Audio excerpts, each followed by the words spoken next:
بسم الله الرحمن الرحيم. يا أيها النبي إذا طلقتم النساء فطلقوهن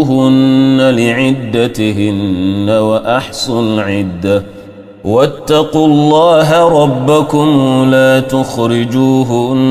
من بيوتهن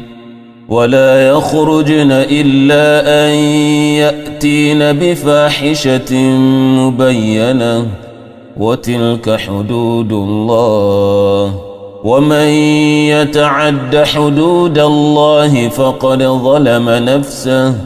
لا تدري لعل الله يحدث بعد ذلك أمرا فإذا بلغن أجلهن فأمسكوهن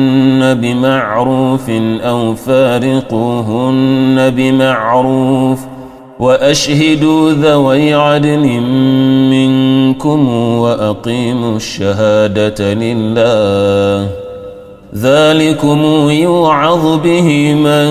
كان يؤمن بالله واليوم الآخر ومن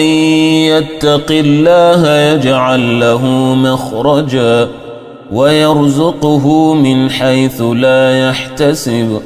ومن يتوكل على الله فهو حسبه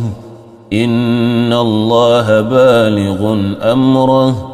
قد جعل الله لكل شيء قدرا واللائي يئسن من المحيض من نسائكم إن ارتبتم فعدتهن 3 أشهر واللائي لم يحضن وأولاة الأحمال أجلهن أن يضعن حملهن ومن يتق الله يجعل له من أمره يسرا ذلك أمر الله أنزله إليكم ومن يتق الله يكفر عنه سيئاته ويعظم له أجرا أسكنوهن من حيث سكنتم من وجدكم ولا تضاروهن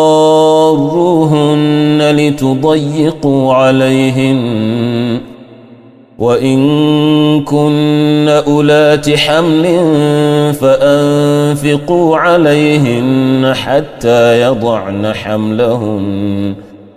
فإن أرضعن لكم فآتوهن أجورهن وأتمروا بينكم بمعروف وإن تعاسرتم فسترضع له أخرى لينفق ذو سعة من سعته ومن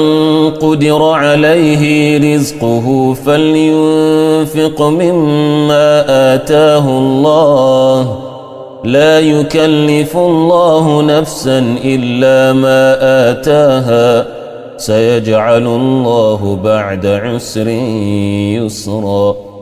وكائن من قرية عتت عن أمر ربها ورسله فحاسبناها حسابا شديدا وعذبناها عذابا نكرا فذاقت وبال أمرها وكان عاقبة أمرها خسرا أعد الله لهم عذابا شديدا فاتقوا الله يا أولي الألباب الذين آمنوا قد أنزل الله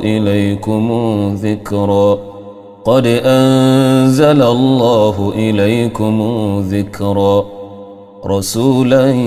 يتلو عليكم آيات الله مبينات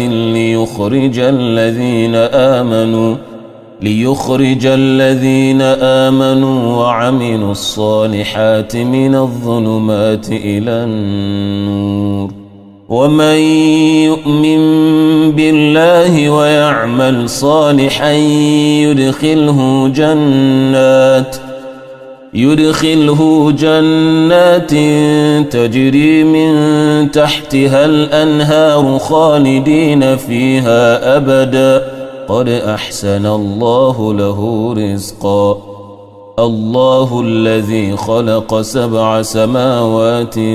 ومن الأرض مثلهن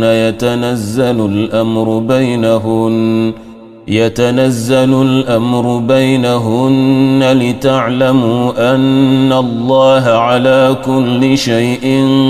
قدير وأن الله قد أحاط بكل شيء علما